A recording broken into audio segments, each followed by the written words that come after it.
Θα σας πούμε ακριβώς τι παραλάβαμε και ήταν ένα πολύ ενδιαφέρον case study για το Logic 3. Παραλάβαμε ένα project το οποίο ήταν σε CSCAR, Scrooge, οπουδήποτε αλλού έκανε διανομή των προϊόντων. Οπότε αυτό φανταστείτε τη διαδικασία, ένα e-shop που υποστηρίζει 1,5 εκατομμύριο προϊόντα ή 1 εκατομμύριο προϊόντα, χρειάζεται 3 ώρες.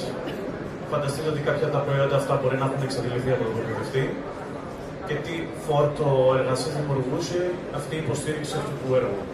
Επιστροφές προϊόντων, ακυρώσεις παραγγελιών, επιστροφές χρημάτων, ένα μεγάλο όγκο δουλειάς μετά για το e-shop.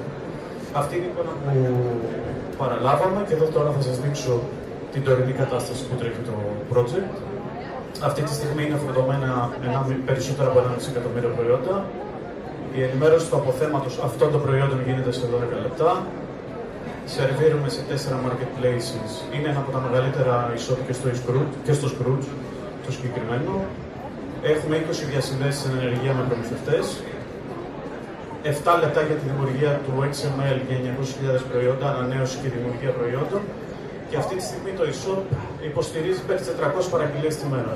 Η διαχείριση αρκετών e-shop το φέραμε στο μέγεθος σε enterprise level, δηλαδή να μπορεί ένα σύστημα να μπορεί να ανταπεξέλθει στη διαχείριση τόσων κωδικών, γιατί αυτό είναι, θεωρούμε, το σημαντικό. Δηλαδή, πέρα στην εποχή του AI, για να έχεις αποτέλεσμα πρέπει να έχεις μια καλή βάση. Άμα δεν έχεις μια καλή βάση, μια καλή οργάνωση των προϊόντων, δεν έχεις ένα καλό πυρήνα να δουλέψεις, το AI δεν θα σου κάνει δουλειά.